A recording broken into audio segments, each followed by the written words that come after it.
Poor Jayla, man. Hey, chat, we live, man.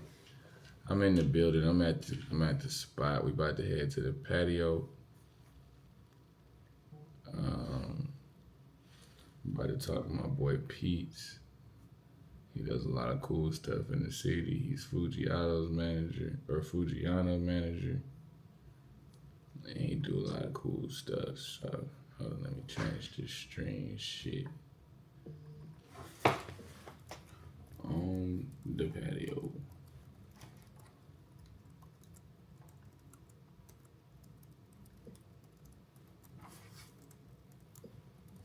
Yes, sir.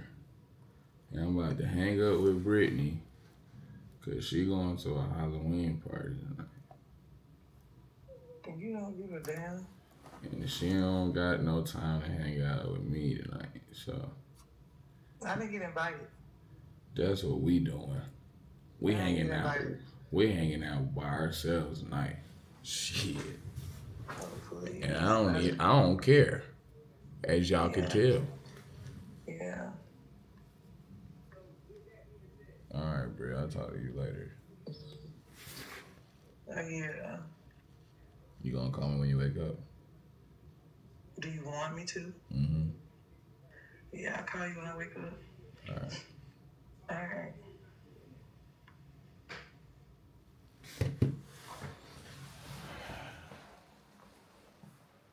Alright, check. We on the way outside the Peets. Peets cussing niggas out on the balcony. I mean, on the patio.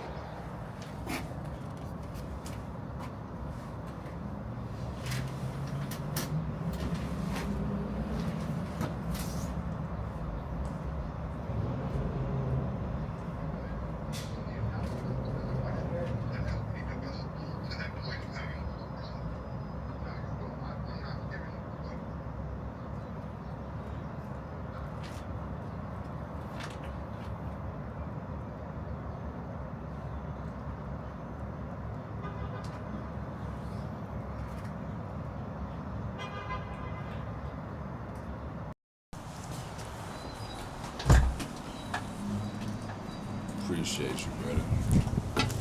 Oh. Live from the patio. You know what I mean? You and my brother Bossman Peets. So Peets. Hustle.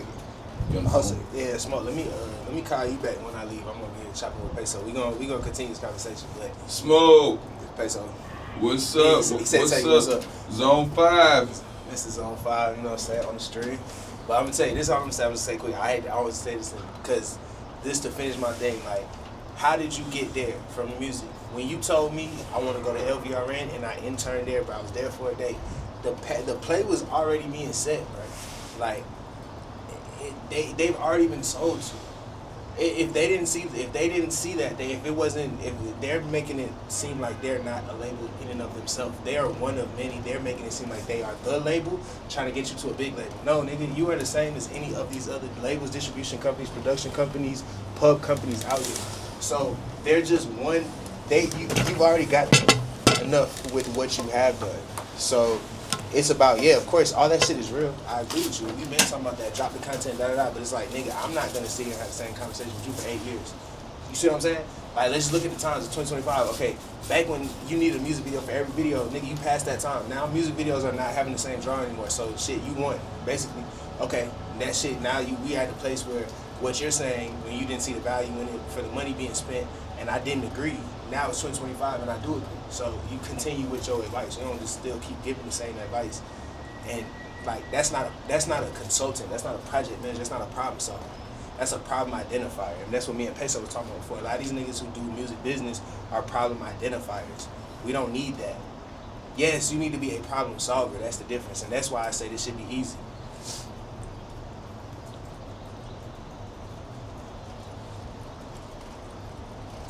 My point.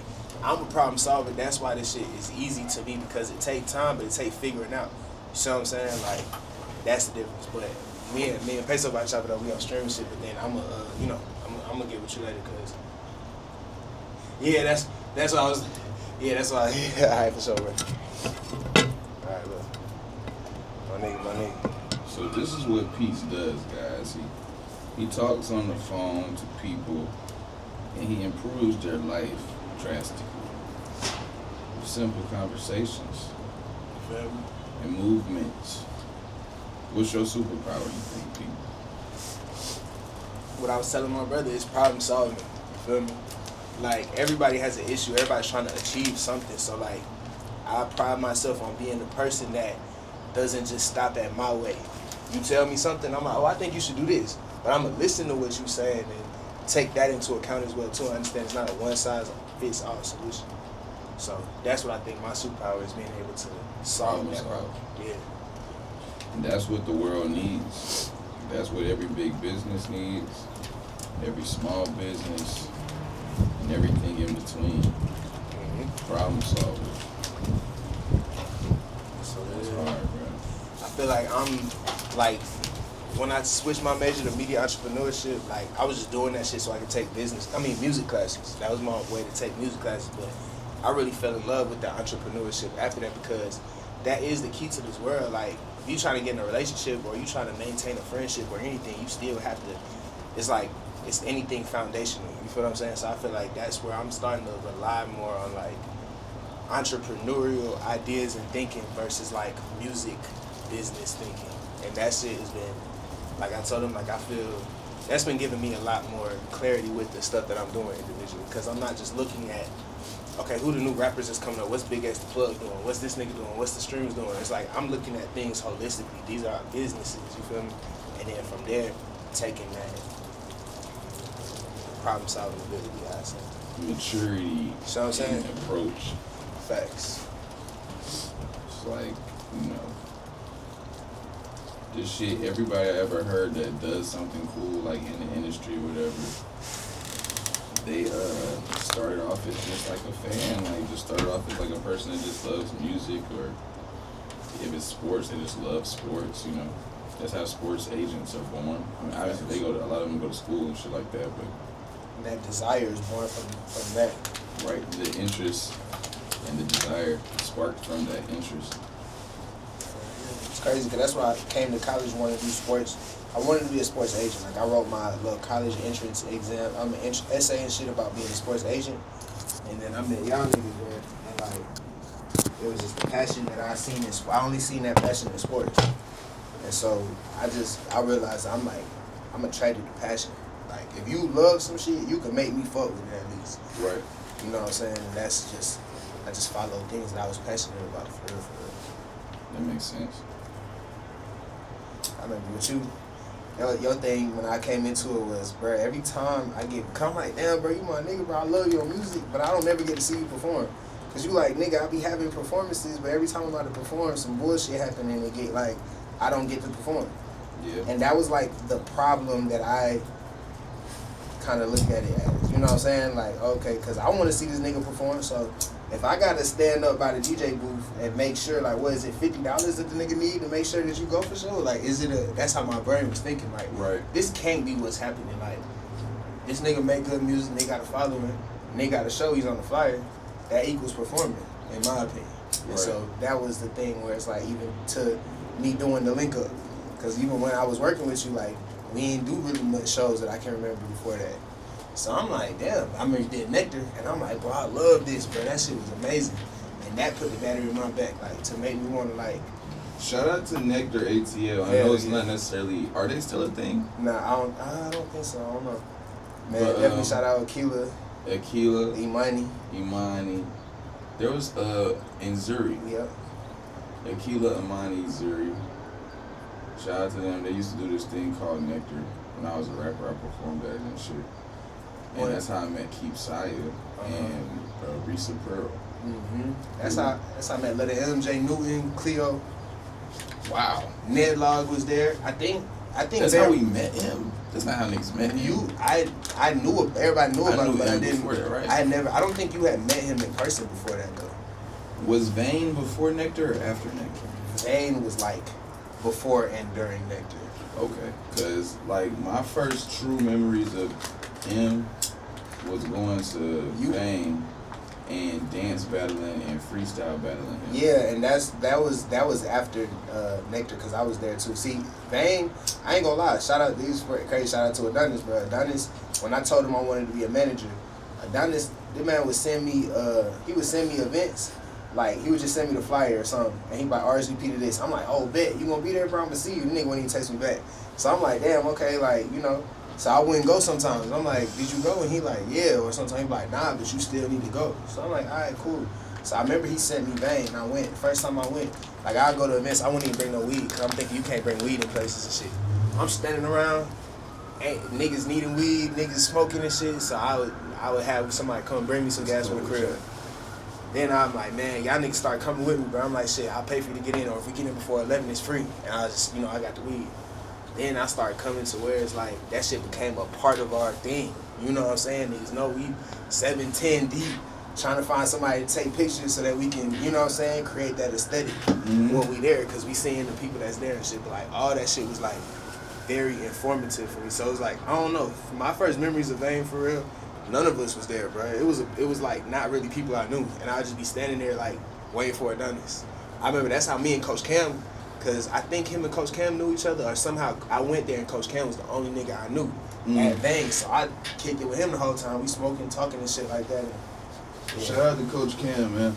Yeah, Coach Cam's definitely gonna be on the patio podcast soon. Coach Cam definitely put me in the game, man. Coach Cam changed niggas' lives. Man, at a fucking listening party, bro. It's crazy how we was talking about it earlier on the bread shit. You was like, if you do something for money, like just for money, like that's what your blessing's gonna be. And it's like, nigga, that's literally what it was. I'm at Meraki crib, I think. She was having a kickback, and Nia Bentham was there. She was like, we want you to be security. Like, you and Weston, we'll pay you to be security for the listening party. And I'm like, shit, I ain't gonna speak for Weston because maybe you want to get paid, but y'all ain't gotta pay me. Don't worry about it. I fuck with y'all. They're like, for real? I'm like, yeah, I swear I'm drunk as hell. I'm like, bro, because I know if I do that, then that's gonna be my blessing. I literally said it's 2016. I'm like, I want my blessing to come from God. So I don't know. I don't want to be monetary.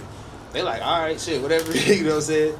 Nigga, I get there. I'm like, security. I want to smoke, but I'm like, man, bro, I can't smoke, like, cause it's not that type of event. But I ain't gonna lie, I'm like, shit, well, I'm security. I went to the side, had two of my niggas, like, I forgot who they were, but Weston and somebody, they was security. I was just off to the side, smoking a blunt. Random nigga walk up to me like, hey, bro, can I hit your blunt? I'm like, shit, whatever. And I seen his shirt. He had a Nike check, QM, and I'm like, you know, Quinn Miller, like, I fuck with that nigga music. He like, yeah, nigga, I'm Coach Cam. That's my artist. And from there, like, you feel what I'm saying? That's how bro start pulling up to the crib, getting gas and shit like that. And like, so by from there, he means about 10 years later, his artist at the time, which was me, locked in with Quinn Miller, was able to, like, get a lot of opportunities and life experiences through that friendship. Fucking amongst just the lock-in that we got post with Coach Cam also, because Cam is an entity in himself that just knows everybody. yeah. So it's like, we literally got plugged into the culture from a real standpoint, because before the Coach Cam friendship, we were in a place of outside looking in, but motherfuckers on the inside knew about us. Because I had a dope video that was online at the time. I had a dope single that was lit at Georgia State with Zip K called Pull Up. I thought that's who I was seeing walking in, dog. Yeah. But I had a single with Zip K that Georgia State kids knew. I had a video online that the Georgia State kids knew. And then I did a song with Keith that kind of like the underground rap culture knew at that time. But nobody knew what my face looked like. I wasn't active in the city outside, going places. So nobody knew who Peso was, they just knew Peso's songs. And Coach Cam kind of helped us bridge that gap of like understanding the value of going to industry events, putting our face out there, even knowing that there is events going on every day pretty much. Hell yeah. Under the radar that you gotta have to be in the know to know about. We didn't even know that type of shit was really, like, we had a feeling that was going on, we ain't know where it was at. A combination of working with like Childish Major and UCPD, being friends with Coach Cam and Quentin and the 1317 crew. It taught us how to be outside. Yeah.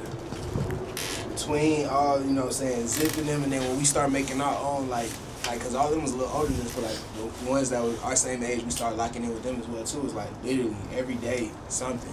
Right. You feel what I'm saying? And like, yeah, that was definitely a good time. But like we got put into the Illuminati. Really? Like whatever the Illuminati, if there's an Illuminati where there's like a group of people that's plugged in, if you will, we got put into that group of plugged in people because of Coach Cam. Round of applause to Coach Cam. You know what I'm saying? Shout out to my brother, man. Real. Definitely real nigga.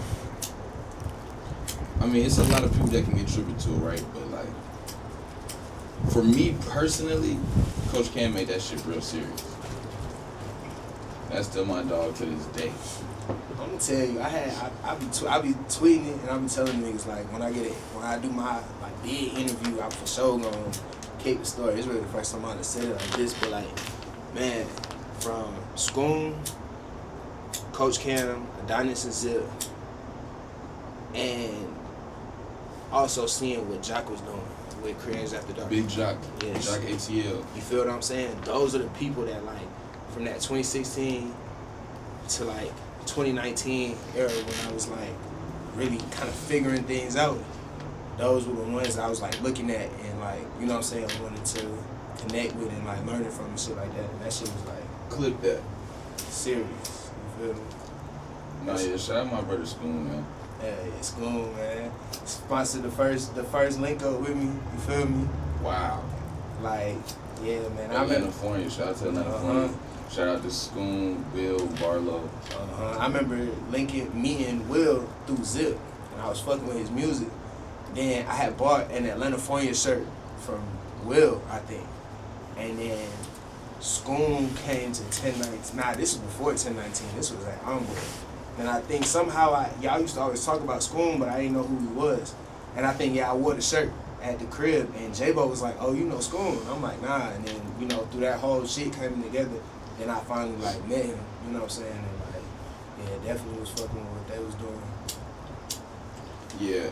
Man, No, earlier me and Peets were having a conversation. He was like, his CEO can't be a nigga that introduced niggas to niggas, and that's what he did. And it's like, when we got off the phone, I thought about that statement. And I'm like, you know, I don't know, bro. I take offense to that a little bit. Maybe I take it personal because that's what I do. Mm-hmm. I introduce niggas to niggas. Bro, you do everything, though. And that's I the get point. it. But that's what I'm getting at. Word. I feel like, nigga, you literally, bro, like, yeah, you do everything. I couldn't even sit here and to just put it in a box. You do everything. So that's a different. You are a person who needs to be a CEO because you really exist at 6 different entities. There's a team that needs to be dedicated to fulfilling the visions and ideas that you come up with as the spearhead creator of these 7 different entities. You see what I'm saying? That's what it is. So that's like, what's the purpose of a CEO? I have an idea, I have a business, and this shit has grown bigger than what I can do, so I need to start delegating and breaking myself off into pieces and departments. That's why I said, feel how I feel about Boom Man, that nigga's a CEO. Because he want to do this, he want to do this, he want to do this. And he has the ability to say, okay, well, I want to do this, and I got the money, the funds, the resources, the connections to do it. And I'll pay y'all niggas to handle this. I'm watching it, and I'm about to go over here because I got another idea. That's what a CEO is supposed to be. Now, how good of a CEO you are is how well you're able to checks and balances within these things, check in and make sure everything is running smoothly. You know what I'm saying? That's literally a natural CEO. That's what you got. That's what I believe. So that's what I'm saying. For me, like, They just can't solely just introduce. that's just what you do because that's the Atlanta shit. Oh yeah, this is my partner. Yeah, I got you. I'll put you on the phone here right now. But that is the superpower, put that, of Atlanta, bro. The superpower of Atlanta is that, like, in business, what are they gonna always tell you? It's not what you know, it's who you know.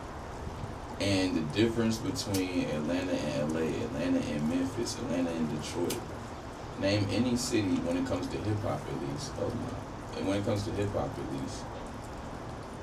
You can name any city, and the difference is we are quote unquote together. AKA, like, I could be in Magic City across from whoever the fuck and possibly go, talk to him. Yeah, he talk. That's the thing. That's the whole purpose. You can talk to him. What value do you present to the situation to where that conversation materializes into something else? Well, it depends on who you are, man. Like, if I'm a contractor and I meet a real estate agent tomorrow, that's a great partnership. That's a great relationship. Like, but if I'm, like, it is whoever you are. Like, if you meet Ted Turner tomorrow, right?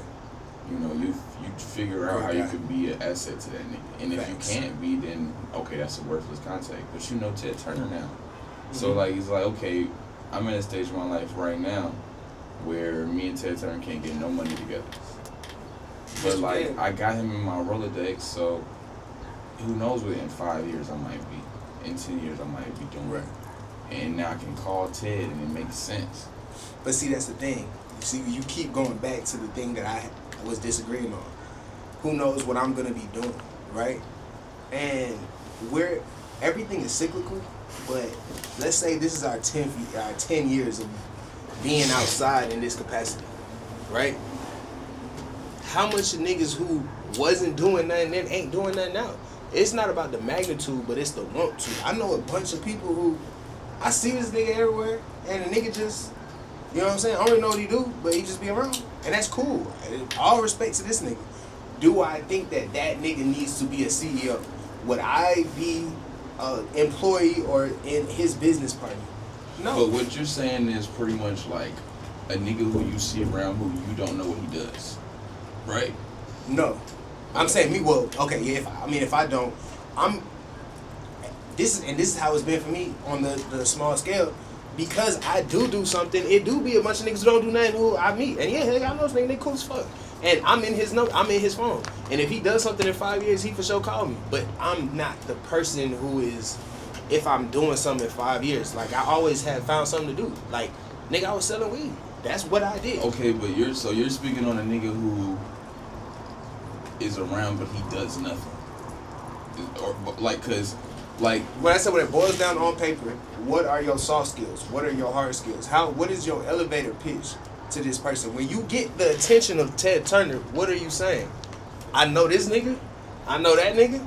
I was around this person. I don't think that's not who I'm thinking. If I get around, that's how you get partnerships to a degree. Like, if I was to go and be like I guess I gotta just fully understand what you're saying, cause like, if I go and I tell somebody like, yo, I got this event I'm trying to do and I want to have like Free from 106 in Park hosted. Yeah, there's power in that. I know her. That's my friend. You heard what you literally, the first 3 words you said. What's that? I'm doing an event. Okay, understood. But I'm saying, like, that's my whole point. You're doing an event. Some of these niggas don't do events. Ain't never been on a flyer as the paying entity on an event, album, studio session, photo shoot, fucking party. You're pretty much like you're describing like a guy that's in in the rapper's entourage that just goes wherever the rapper's at and smokes weed. Bruh, and that's a lot of people. It's not actually when I boil down to my 10 years of a lot of people where I say like, okay, you boiled down to doing this, and I think when we were younger, for me, it didn't matter as much because I didn't understand like, and this even conversation me and my girl kind of be having too is like, bro, at the end of the day, I got a bunch of people I fuck with. I got genuine love for people, bro. Like, I really don't fall out with many niggas. I'm from Gwinnett, so Gwinnett, Georgia State, Atlanta. I ain't went far in my whole life. These niggas I've known 20, almost 30 years, I got real love for. But I don't hang out with them every day. We don't talk every day. Because me or them do not have something to offer to each other. I'm in a stage of life where I'm trying to get something. Now, we got holidays, birthdays, check-ins, you feel what I'm saying? But like, am I gonna drive 52 minutes back to Gwinnett? The people I love the most live in Snellville right now. Right. I don't drive 52 minutes to go see them, but you live 11 minutes up the street. And we building something. We was on the phone earlier about some money. Right. You see what I'm saying? That's the difference, and I can't say But if a nigga 52 minutes away is about some money, you make that trip too. That's my point. Yeah. But like that's what I'm saying. Also, bro, like everything is timing. Like that's what I'm saying. Like, I could meet Ted Turner today and not have that the pitch of a lifetime that might draw him into me right now. But there's still power in that connection, even if I have nothing for him today. And again, I'm not saying that person isn't valuable. I consider that like an X factor. Mm-hmm. That's just not the person who got the star on the jersey. That's not the nigga going out for the coin toss. That's not my team captain. Mm-hmm. That's all I'm saying. He can get a spot on the team, but you're not the captain. If he does nothing, he's not on the team. He's not on the team. There's no way he's on the team. But I'm saying, but there's a power in being a dot connector. Dot connectors, bro. That's okay. So there it is, bro. You're pretty much saying like the dot connector can't be the captain. Yeah. And I just disagree. Heard. Because I mean, if the dot connector, because the most powerful thing to me is that right there. Who I know. Who I know is more important than anything else. I could be the most fiest star in the jersey, nigga. I could be super capable of shit. I could be in my crib right now making hit after hit after hit after hit. And if I never come in contact with a dot connector, I will never make a dollar. But guess what? I think that you should be the captain of the ship, not the dot connector. I am a dot connector though. But you also do something. Bro, it's really kind of inevitable. It's impossible to be a dot connector or not. How are you even in these rooms? Like, just off the connecting dots. Because you're that fine connecting dots, that means there's some money being in rotation due to you dot connecting. Like, you know what I mean? It's dot connectors out here that end up finessing them way. Like, the dot connector does become the person in 5 years doing something. Like, bro, I can't tell you how many countless rooms with Quentin or Childish or whoever the person is that I'm, like, under at that point. Like studying, like. But you weren't in the room because you was the plug, like me. When I was in the room and all I did was sell weed, bro, that's not a comfortable position to be in. For you. I'm only speaking for myself. Right. But, like, to act like you weren't an asset to the room would be asinine. You were 110% an asset to the room. You were in. Nobody makes it into these rooms. How do you get in? Like, bro, 2 Chainz. I had $15 3 2 Chainz turned what you talk about into a fucking Def Jam deal. Yeah, hell yeah, because he knows how to rap. So that goes against the concept of the nigga that's in the room doing nothing turns into nothing in 5 years because it's cyclical. Let me not say that. So that's what I've seen, but I'll put it to this because I feel like I'm a dot connector. I know a lot of people and I'm able to. You absolutely are. I'm a dot connector, right? There was a point in time where I did absolutely fucking nothing, bro. But you know what I was good at, though? I was good at playing a role. So I've been on many teams. Bro, guess what the nigga you're describing. Let me tell you, right? I've been on many teams before I had my purpose. And even once I found my purpose, nigga, I was just on a team on one music fest. I wasn't the captain of shit. I was playing my motherfucking role. Good.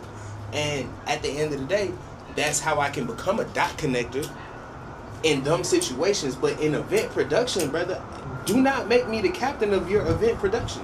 Not right now. Yeah, and if I keep going the way I'm going, not ever.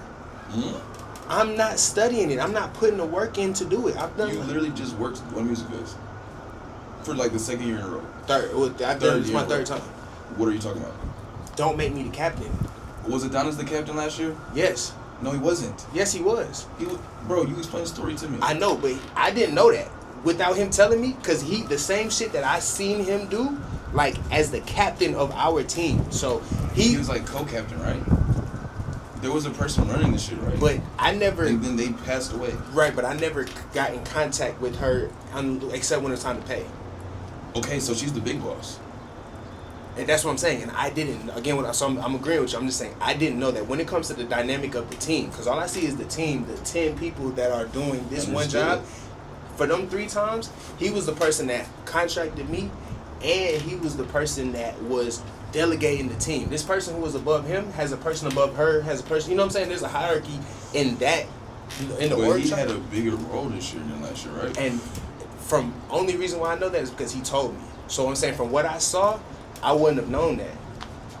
So my point is, bro, like you work one music fest for a certain amount of years, not every time somebody dies. Sometimes somebody gets promoted, somebody moves, somebody quits. But Adonis does. Adonis does a lot of events. You go from hear me out. You go from this level of role to a higher level of role due to seniority and experience.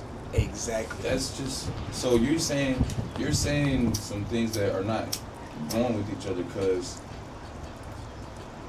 you're saying on one side I'm not putting the work in. I'm not. But you're not at work on music fest. But you're not. But I'm saying, but let me. That's what I'm saying. So I hear you, but let me tell you let me answer that then. The people who are above me, I do 2 events per year. Like I did Morehouse Music Hump Wednesday, because of Adonis. Adonis has a whole event production company. He has his own events that he does, and that's his job. And then he also gets contracted to do these things. So when it comes to high CR, there's a person that was above me as well too, between Adonis, Major. Major has an event production company, and that's what he does. Bruh has 10 years of experience in event production. I've done 9 events in my life. That is not qualifications to be the captain of something. What I'm saying I'm not saying that at all. But that's what I'm saying. I'm saying I get that. So that's all I'm saying. I shouldn't be the captain just because I've worked one music fest in a helping capacity 3 times does not mean the 5th or 6th time I need to be the captain unless I show that I'm doing things outside of that. You might work in the same capacity 30 times, bro. I'm not saying it's a number of times you work and then you become the captain. It's just more so you said where you're at right now never turns into the captain. And my point is why I said how I'm going. If I keep going the same way. If I keep going the same way, I will never turn to captain. And I'm just like, but that's just not necessarily true to me. I mean, I even look at my corporate job, bro. Like I look at, and you know what I'm saying. So for example, the different groups that I work with, there's this one program that they do with these CEOs of these Fortune 500 companies. They will be like, hey, the CEO's about to retire, so he'll say, hey, I got 2 or 3 people that I'm gonna name as on the succession track. So at the end of my 2 years when I'm done, one of these 2 people gonna become CEO. So our company helps train them up and shit like that. Bro, it be people with different stories. Some of these people, they do this shit, and then after they've been working 20 years and work their way up and shit, and then, bro, they hire a nigga who just left as the CEO of fucking Target. Like, at the end of the day, it's not guarantee you still, and again, even though people work their way up, I'm a coordinator at my job. You don't stay a coordinator and then one day they tap me and say you want to be CEO because I'm a coordinator for 30 years. You still got to go coordinator, assistant, boom. I mean, that's a different, I get that. The corporate job structure is, it's just a little bit different than I think like event planning and like entertainment. I don't think so. Business. You can't stay at A&R for 30 years and they tap you and say, hey, you should become the CEO. You got A&R, VP of A&R, senior VP of A&R. Oh, yeah. You see what I'm saying? But like you still go from like A&R. I started, like this person started as an A&R. They started as an A&R and they did a whole bunch of living and experience in life and then they turned it to CEO. Like, it does happen. Does it happen overnight? Does it happen after 1 music fest or whatever? No. But that's what I'm saying. If I keep, that's why I was saying that because I said, if I keep going how I'm going, I would never be the head of something at one music fest because I'm not getting promoted every year. I'm still doing the same position I was doing 3 years ago. 3 years. It's like it's been 3 years, but it's also only been like 3 years. So it's like, dude, the average lifespan of a human being is 70 years. You know what I'm saying? I'm not saying you're gonna work one music fest 7 years or no shit, but that's a good amount of time to be doing things like in the 10 years of music you've been doing, you've done 9 events. You know what I'm saying? And the way those types of things happen, they snowball, they compound. So you've done 9 events in 10 years, you'll probably do another 9 events in the next 3 or 4 years. You know what I'm saying? Naturally, because you're gonna be working hard. You're gonna be doing on the cyclical thing. You're gonna be working with artists, you're gonna Right. be seeing the need for them to pop on stages. See, I fuck with, but see, when I look at event production, like what I'm talking about, I'm not considering that like like the link up and The lingo's not event production. I'm separating that from me talking what I'm speaking on, because like again I'm still talking on like Adonis, for example, should always, or someone, him or major people that are moving in that direction should always be the captains, because they're doing things outside on similar scales. Whether they're playing the same role on a bigger scale project, they're still working on those things. I'm not really looking to like do event production kind of as my vertical. You see what I'm saying? Like I like project management, as you know. That's more the vertical that I'm hopscotching that way and working my way up on. You feel me? Event production is just not something, and I think that might be the issue. I feel like people be saying they want to be shit and not really understanding what it takes, and that's just what they want to do but not doing the steps into it. So when it's going to like not doing anything, I feel like naturally, yeah, if I'm working one music fest and my goal is to become the captain, the head of that part of the event production, there is plenty fucking steps for me to take outside of just one music fest and waiting for my number to be called. You see what I'm saying? I don't think that niggas are doing enough groundwork to do the things that they're saying they want to do in that capacity. Going back to the original point of what we're talking about. I'm not saying niggas not valuable, they don't grow, none of that. Again, my only point is someone that has not identified a specific set of skills should not be a CEO. I agree with or that. the captain of a team. And that's the only thing I would say. I agree with that. That's the only thing I would say. The part that I disagree, you did also say that, No, that's not the only thing, but yeah, that's the point. There's a few nevers you said, and I disagree with those. Got you. I disagree with the absolutes. Yeah, for sure. And Because I do too, though, honestly. And I don't like to speak in absolutes. I do this, so that's why. So yeah, I agree with you. Ain't no absolutes. No absolutes. I hear it. But you personally, you don't want to be the captain. But that's in certain capacity, in certain things. I can't be In the captain event of planning. Yes. You don't want I to be know. the captain in event planning. No. But because you don't want to be the captain in event planning doesn't mean that a person who's in your position would never or could never be the captain. That's all I'm saying. And I agree with that. Because I've now, on the flip side of that, how I got into playing a minor role in big event planning is by playing a major role in minor event planning. There we go. You see what I'm saying? So you just you got trapped into it, and that's what I'm saying, bro. Like outside looking because in, I was doing something. It's never like when you were working with me, you like, man, I'm gonna be an event planner, but you're like, man, this guy needs to hop on stage. I had a problem to solve. So you turned into an event planner. Yes. Boom. So that's what life does to us all the time, bro. And that's like really I'm not. You seen how I ended up making a power co event, bro? Yeah. Like I started throwing a party. Facts. You think I ever like in my head was like, I'm gonna rap, I'm gonna throw a party. No, bro, I'm gonna DJ. No. Facts. You get trapped into shit to a degree. Like you didn't think you were like, man, one day I'm gonna just work one. That's my goal. Is work one music fest 3 years in a row. I remember A3C used to go on when I was in college, and they'd be asked because I was in classes with them, them names, the people that was doing A3C. I'm taking classes with them. Hey, we need volunteers. I'm good. I'm trying to be in the studio. I'm trying to do. You feel me? Now it's for me. I be like, damn, I should have maybe done A3C back then. You feel me? Because so we looked at Asia Jatone. Shout out to her. Shout out my homegirl Asia. We used to look at Asia like she was like top level Illuminati. Not fast. She could get us passes to A3C. That was like, that is tangible gold at that time, bro. 2016, 17, what, we get an A3C? Bro, nigga, I was tweaking, bro. Hey, it's 2025. I was over here tweaking in my DMs about niggas that I was trying to get in contact with because we had problems with the voting and shit like that. When we finally did get on it, I'm like, yo, this shit gotta be right. Make sure the niggas' names spelled, the bio. I'm on it heavy because it's like, this is what I always wanted. That was a goal.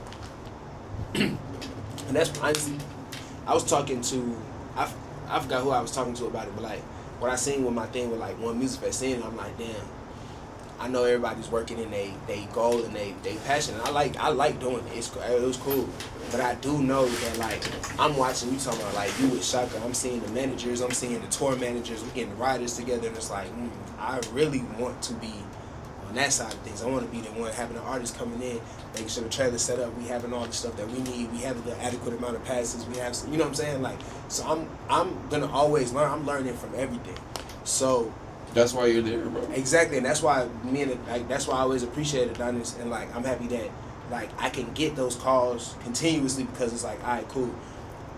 I know that you gonna extract your value from it. That's how it started, really. Now me and him work at a closer capacity, but it really started, bro. I know you're gonna extract your value from it, so it's like shit. You know, I would like you to be on the team to work on in this capacity, but like, you know, shit is like get what you gonna get from it without fucking shit up. Like, you know what I'm saying? Don't, you know, these are the rules, follow the rules, but then, you know, from there, like, and he always put me in a position, even like I said, like how I even found out about ATL Snake, you know what I'm saying? And shout out to him and Dior, you feel what I'm saying? Meeting them years later, and just off of working A3C with Adonis, and he had assigned me to work with, like, it was like different speakers, and I was like, I had like 10 of them that I was working with and making sure that, you know, the point of contact was right. They got to the place they need to get to. ATL Snake was one of them, and I ain't gonna lie, at first I didn't know who he was. So one person got, I think Adrian got Amina, and I got Snake. And I'm like, dang, I know who Amina is. I would want, you know what I'm saying? But seeing Snake is like, all right, cool. And like his name kind of stuck to me, so I went and followed him on Instagram, kind of seeing what they're going on. I'm like, oh yeah, for sure. So like seeing him talk, I remember just really being locked in. And then like years later, meeting his son, and then like him, you know, being in a position for them to like really change our lives as well again. You know what I'm saying? On with another artist. So it's like, yeah, bro, I feel like all those things, that's like what it initially started for. And so that was always my goal. It's like to be in these spaces, and I know that I do something, but I also know how to play my role. I ain't ever wanted, again, and that's something that like, when I did the interview with Misha, I had posted on my story yesterday, and I was like, when she was like, what is it about bad things that like fuels you? And I'm like, and I laugh, and I'm like, it's really incompetence. I do have I don't call it a fear, but like a fear of incompetence. Like that held me back when I was younger, and it still held me back in times now. Like when I was younger, if I didn't know how to do something off rip, that shit ain't for me. You feel me? I didn't want to put the work, because a lot of things did come natural to me. Like I was good at football, straight up basketball from 4 years old, so it was easy for me to get better at it. You know what I'm saying? School was easy, like talking to people was easy, but like shit, like rollerblading and like skating and shit, like I ain't really get that shit, bro. So I'm like, man, I ain't doing that shit. Grown ass man can't skate, because when I was 6 years old and everybody was falling and getting back up and it was okay, I ain't think that shit was cool. You feel me? But how that grew to me now as a grown man, it's like, all right, cool. If I see some shit, it's like, oh, if it sparks a feeling in me, like, damn, I like that. I want to get to know that. Like, I'm going to go and do the research and find out before I really jump into it fully, is this really something? Because when I jump in, I'm all the way in that shit. 110%, I don't look back. So that's me knowing myself, is like, I have a tendency not to respect when people are not doing, like even in business, it's called research and development. Before you fucking drop a product and promote it on social media and try to get funding, nigga, you gotta do research and development. What's the regulations in your industry? What's the cost analysis like? What are some businesses that thrive? What are some that fail? Who your competition? Where you gonna get your shit from? Like, research and development is a foundational step in anything that you do. Nigga, I could have went to any fucking college I wanted to. I'm like, I want to go to Georgia State. Why? Because what you said is not what you know, but who you know. I get a degree from any fucking where, but I want to be in the middle of the city. That just makes sense to me. I went to UGA. I'm like, nigga, this shit in the middle of nowhere. I was gonna go to St. John. I don't even know nobody in New York, so I'm gonna just go to Georgia State. St. John was sending letters to everybody, nigga. Yeah. I swear, around 2013 when we graduated, anybody could have went to St. John. Yeah. They was giving me a $60,000 scholarship. What? $30,000 a year. So I'm not say 60, but $30,000 a year. So that's, you know, that shit probably expensive as fuck, out of state tuition. So you know what I'm saying? That shit wasn't that. I was just like, man, I don't want to go there. I did. That was my second choice though. Wanted kids from Atlanta, bro. Ain't that where J. Cole went to? Yeah. So that's where Mook went. Yeah, I know Mook went there and shit. So yeah, they probably had some shit going on. I know, and it's crazy because like now when I met somebody interning that went from Georgia when I was at Misha, I forgot where, but like that went to St. John. I'm like, damn, you actually did that shit. But yeah, that was my second choice. Yeah, you feel me? That was my second choice though. As an 18-year-old, like sitting in Snellville, bored as fuck, I'm like, man, I might take my ass to New York. Why not? You feel me? But yeah, I ended up saying, cool. You feel me? I ended up saying, I'm just going to Atlanta, and went from wanting to be a sports agent to doing the research and development and realizing what a manager is and what the music business and entrepreneurship is, and that's the vertical I chose to explore. You feel me? it's just off of, you know. Back to the point that you were talking about, one music fest, and like, man, I really want to be on that side. Like, it was crazy. We 30 years old, and that's like really young, I think. And like we both there feeling the same way. Like, I want to be there in a bigger capacity, and I'm there too. You know what I mean? Mm-hmm. Like, but I think we both there though. Yeah. You know what I mean? So Yeah. it's like, that's good. That means we are on the way to where we want to be. Mm-hmm. First, you got to see it. Facts. First, you got to know what you even want. Facts. It's like, what is the thing that I'm trying to obtain? Okay, I'm trying to obtain a level where I ride in on a sprinter, and whoever I'm putting on the sprinter is on the sprinter, Mm-hmm. and whoever I'm associated with is hitting that stage or getting some money from this, whatever Right. it is. You know what I'm saying? And I want to be in a place where I got a trailer with my name on it, and I got passes for my people. Mm-hmm. And I got a rider. Yeah. So now I know that's what it is. Uh-huh. That's the level. That's the ultimate level right there. Facts. I've experienced it, whether I was in the actual sprinter or I set up the trailer, Mhm. and I got to see, oh, this what this nigga got on his ride. Yeah. Damn, Facts. this how these niggas doing it. Uh-huh. And it's crazy how you get to get that knowledge, and I get to get that knowledge, Yeah. and it shape us up to be who we supposed to be. Facts. Like, Facts. it's crazy, Facts. bro. Like, Facts. this shit be crazy. Nah, facts, bro. And it's crazy because it's that feeling in your stomach. And it, like, that's what fuels you. You know what I'm saying? Like, it doesn't make me want to cry about it and, like, man, like, and I think that, I don't know, that's the beauty in it, though, because, I don't know, it's 10 years of this shit, and I ain't got no plaques on the wall, I ain't got, you know, that shit, but I don't feel about it the way I thought I would have felt about it 5 years ago. You see what I'm saying?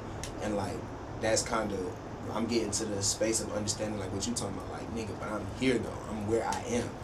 This is good. Like, I got both feet on the ground. You feel what I'm saying? I'm moving. I'm good. Shit getting thrown at me. I'm throwing it back. Like, I'm good. I remember I was hiding from shit. So, because I couldn't handle nothing. So I'm knowing that, and I feel that. And that is a good place. You feel me?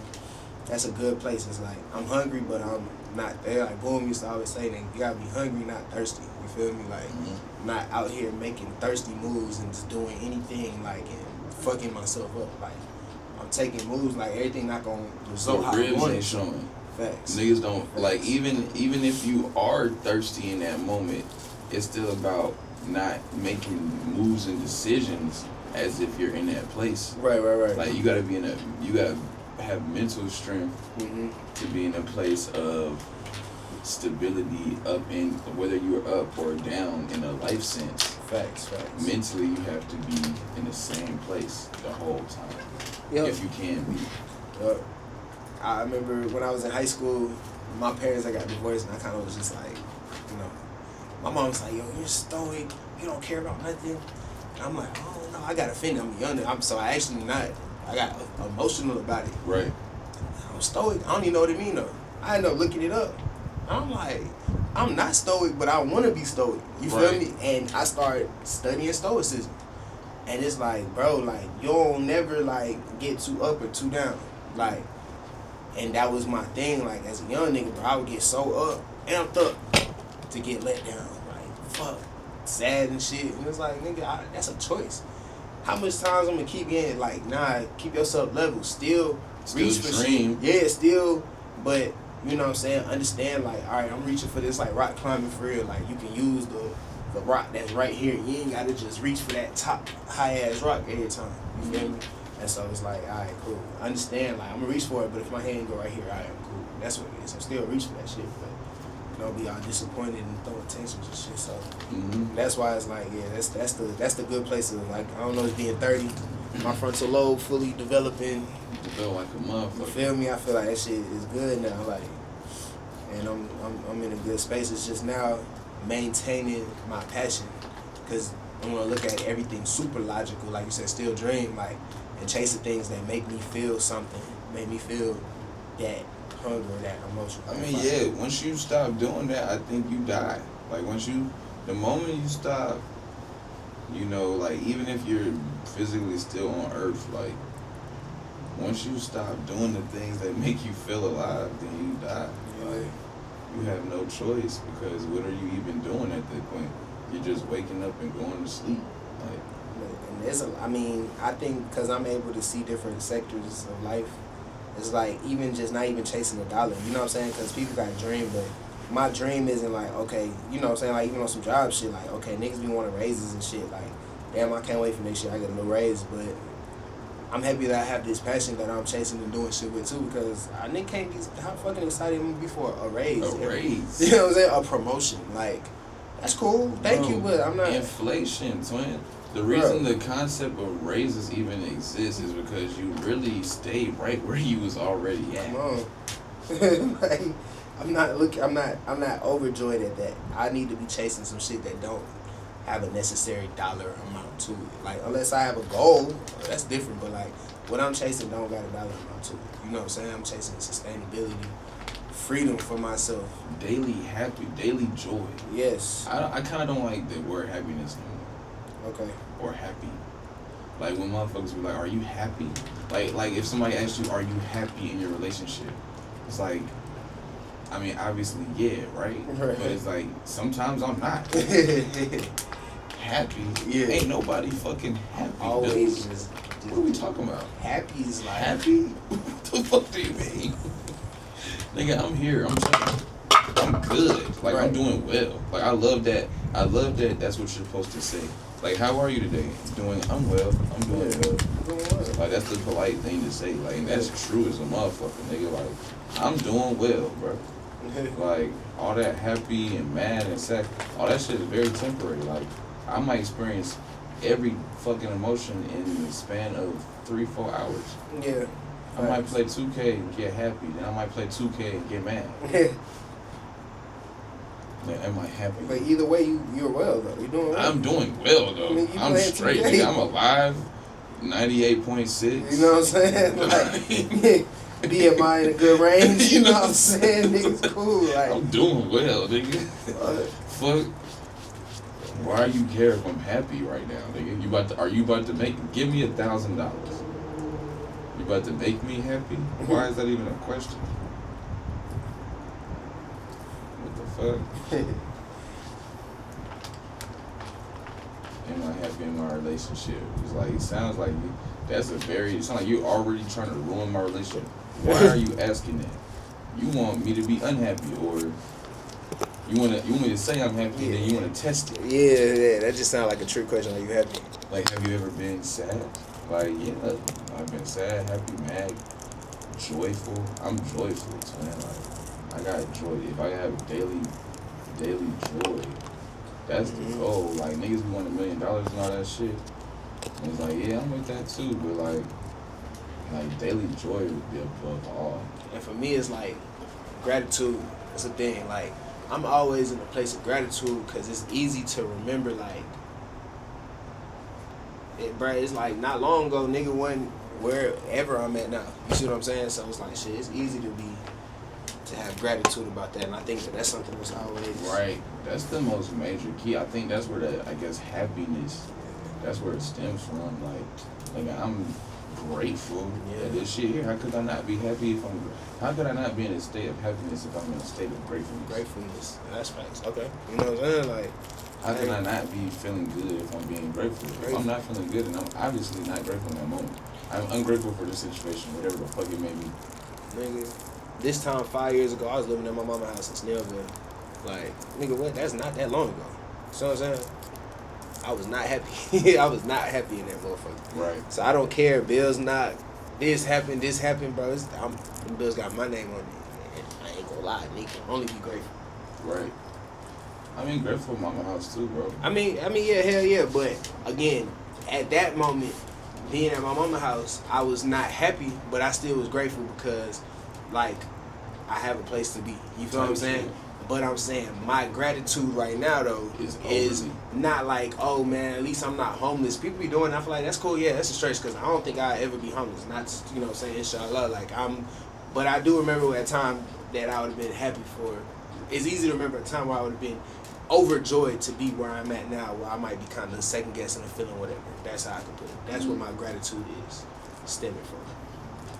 The most beautiful thing about life to me is I'm just as happy as I thought I would be at a place that I'm at right now. Like, shit be up and down. You know what I'm saying? Like, nigga just lost 3 DJ gigs, all types of shit. Nigga car is expensive as fuck. Nigga going through it on some shit. On that surface level, but Right. like, I always wanted to live downtown. You know what I'm saying? I always wanted to like make my own money. I always wanted to do a lot of like pretty much damn near everything I'm doing right now. Like mine is just having it like a kid, bro. Like I'm you know, like, and I feel happy about it, like how I always felt like I would if I got to this point. Mm-hmm. You know what I'm saying? Like, Bro, I feel, and it's like, for me, I remember, like, shit, going with you or J-Bo to school crib when he was living in Lindbergh, bro, and, like, being like, bro, what the fuck, we living at 1019, bro, and I'm happy as fuck about 1019. right. But going to Lindbergh, nigga, I remember being like, nigga, I live in This Lindbergh. nigga Schoon is going to Bro. live in Buckhead, bro.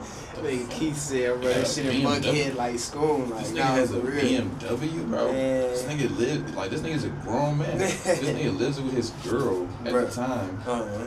You know what I'm saying? Like, he paying the bills like a grown man. I'm like, God damn. I think he put his girl through school. Like, you know what I'm saying? Mm-hmm. I'm like, hey, this nigga's a model citizen, bro. Niggas is, yeah, bro, literally, that's the word, like, model citizens, like, bro, I be looking at, I had a lot of good things to look at, like, niggas that wasn't hating, like, that just, you feel me, like, was running their own race and shit, and it was, like, right there, I could talk to them, and niggas ain't never gave me no, you know what I'm saying? Like I said, even just telling school, like, bro, I'm looking to do this show, you know what I'm saying, peso, cute, Sponsor this shit, man. feel me, like, all right, That's man, hard. bro. Coach, I remember when I was going to walk through the venue, and the venue that, where we did the first link up at, was where Zip and Adonis and Cody and the whole team did. Bro, that fucking venue was so hard. Atlanta used to be so far, bro. What the fuck happened to the city, bro? We gonna talk about that another day. Okay, because Atlanta used to be so fucking cool. Like on some like Like on a Wednesday, nigga, you just pop out and do some fire shit. Like, on a Wednesday you pop out do some fire shit that you never like. We do a sponsored by Jameson. Like some fire shit sponsored by Martell. Like, we threw a fucking indie concert in the middle of like the woods off Ponds, bro. Like, Bruh. and some Tahiti. right next to a fucking Buddhist temple, some shit next to it or something, bro. That shit was hard, and I'm just not even realizing how I didn't think about the fact that one day the four powers that be are gonna buy everything in Atlanta and make this shit lame as fuck. Bro. Shout out Black Rock. You know what I'm saying? Oh shit.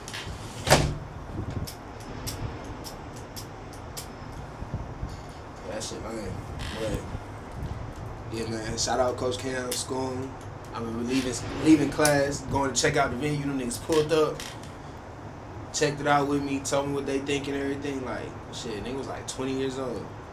Didn't know what I was doing, but like, you know, was trying to do something. That's my point to Peso when he come back and see this. Like, you gotta do something. It ain't gotta be big. But you gotta have something in your stomach that tell you, bro, fuck it, I'm about to do this. I'm about to put my money behind this. You can't just be a nigga like, man, Atlanta, like, this nigga can say Atlanta lame now, because he was doing shit then, he doing shit now. Nigga DJing, nigga going to events, he bringing awareness to shit, he connecting dots, he working with artists, bro. He can say, nah, this isn't the same. He ain't a nigga that's just on Twitter like, Atlanta lame. Nigga, you doing the same shit now you was doing back then. All you did was sit on fucking Twitter on Netflix, laying up smoking weed. That's what you doing now. And you gonna say Atlanta lame. How? What the fuck do you know about Atlanta? Like, nigga, I lived in Gwinnett County my whole life growing up. I didn't speak about Atlanta. When I moved to Atlanta in 2013, I didn't really start speaking about, okay, this is what Atlanta until like 2017, 2018. Because up until then, I was figuring it out. I went through the different phases. I'm hearing about shit, not going to it, missing it. Seeing shit, not going to it, but missing it. Talking to people that went to it and missing it. And then finally, like, started going to the shit. Not in 2017, but I'm saying 2013. Simple as that. Hey, you got these type of events, you got these type of events, and you got house parties. Niggas was having kickbacks. I was a kickback type nigga. So I'm not really I'm missing out on opera sometimes. And missing out on Connect Lounge a little bit. I started going to them. I started, you know what I'm saying, going to different shit and figuring out what's for me. And then as I moved from the space of a nigga who just kicking shit, smoking, selling gas, and you trying, you know what I'm saying, to then working with artists and trying to do something and meet people, you can't do that shit in your fucking crib. I'm talking about I'm going to a kickback, but I want to be a manager. I'm just talking about how, like, you know what I'm saying, the different, like, how you could say Atlanta lane, like Atlanta's lane now, because nigga, you was doing shit back then, you was doing shit when it was changing, you doing shit now. Mm-hmm. It be niggas who say the same shit, but all they was doing back then was on Twitter, on Netflix, smoking weed at the crib. 2025, you at the crib smoking weed on Netflix, on Twitter saying Atlanta Lane. How the fuck can you speak on Atlanta? You weren't involved in any of it. You weren't even around. Right. It didn't play nothing. Like, you just a dissenter, a problem identifier. Right. That's the difference. Yeah. Yeah.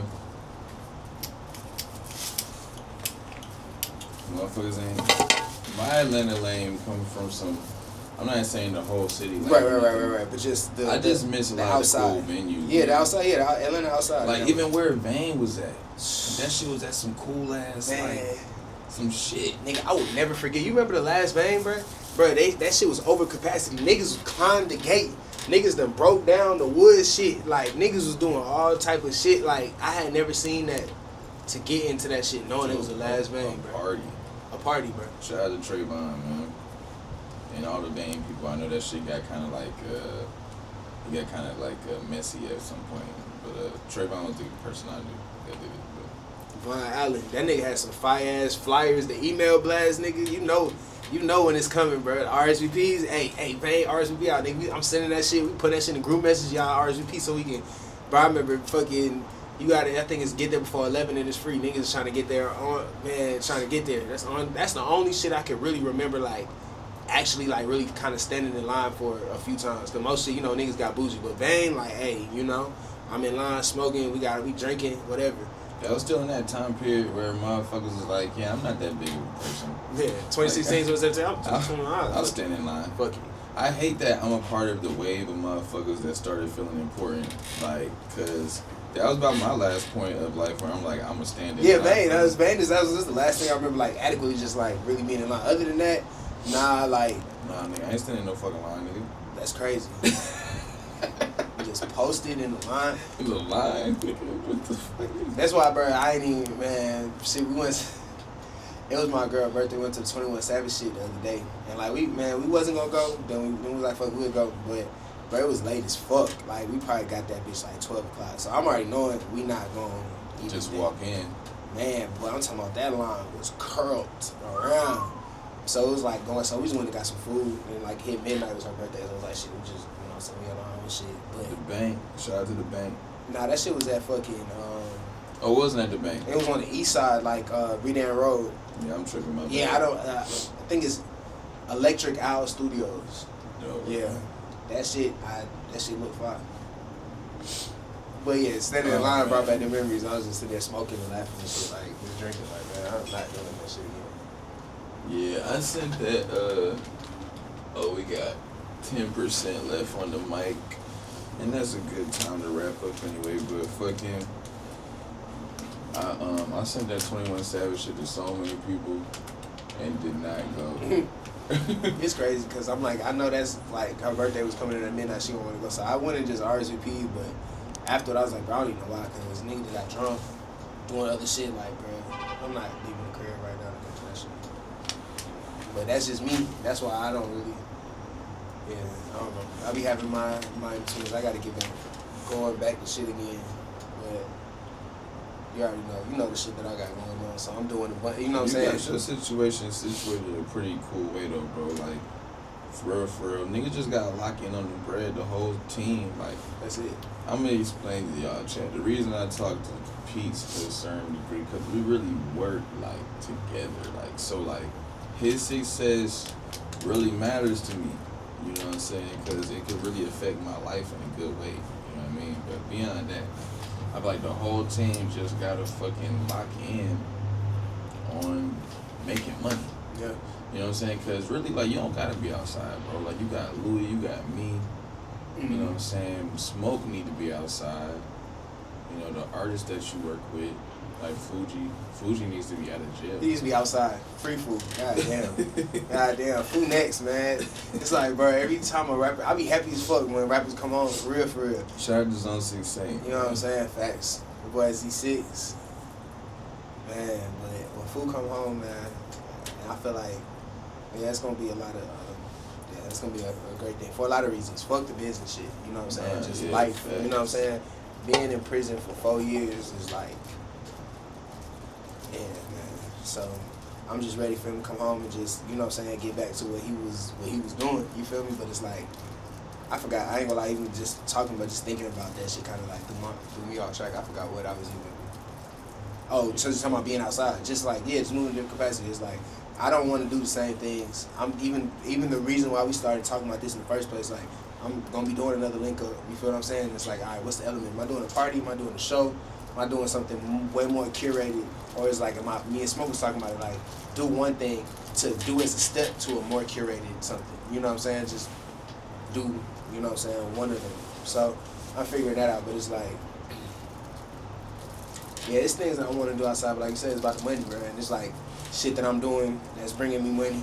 You feel what I'm saying? Things that I'm doing that's setting up direct money. So that's what my brain more so means. Like, so you heard it here, Chad. We doing another link up. My boy Peets, his non-event planning ass. Planning an event. Is doing an event called the Link Up, and it's gonna be super dope, man. Like, this is kind of cool how we talked about the origins of the Link Up in this conversation, because he's doing another one soon, and he popped it off with your boy. You know what I'm saying? But we that cool venue that got shut down on Pines, like we said, that's where the first Link Up was at. And where's this next one gonna be at? So either at 529 or Saint sent me this 5 venue that I gotta check out sometime soon. So one of those two places I narrowed it down to. Clip that. So we doing a new Link Up event. It's gonna be, who the artists on the bill? Alright, so confirm Z6 Saint, confirm Smoke, confirm Remix Spence. And so I'm thinking about doing 3 DJs, 3 artists, and curating it that way. Just so, you know what I'm saying, it's not a showcase vibe. We never want too many artists, but yeah, so that's what those are 3 that I got confirmed. I think I might keep it there. Might add one more. Word. So yeah, I like that lineup. Remix Spence. You said Smoke, and the last one is Saint.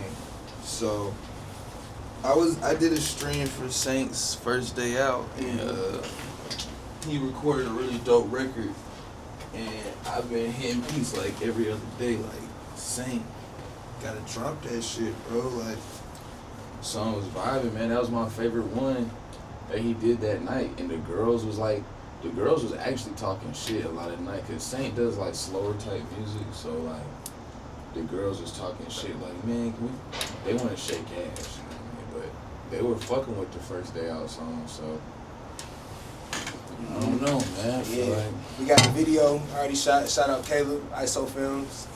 Video's done. Got some logistical, clerical things to get together on the business side, but yeah, we're about to have that out soon.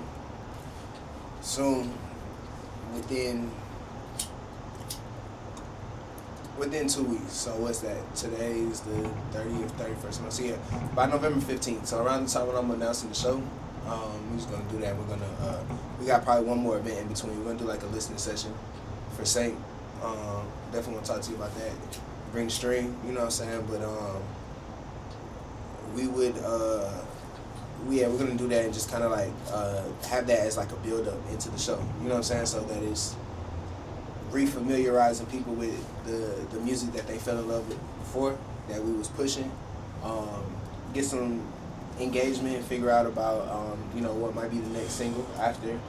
We have a small EP that we're gonna be playing for them, and then just gearing up for that. So that's what me and Saint have coming up in between the shows, and so y'all definitely get a lot more. First day out, villain story, oh really, you know what I'm saying, songs like that have been getting some traction before.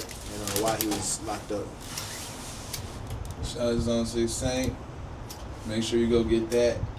Make sure you tune into the link up. Shout out my boy Bossman and Peets. You know what? What he didn't mention is last time he came over, we played 2K and we played FIFA. And he won 2 games in FIFA and he lost in 2K. So I personally want to run a 2K back, but we could run a FIFA too because I lost in FIFA. But he claimed like he's good in 2K too, so like, I don't know, man. We gonna see. But y'all tune into the Twitch. We about to go live on Twitch. Good. We wrapping this shit up. My motherfucker. What's name is dead. Peace.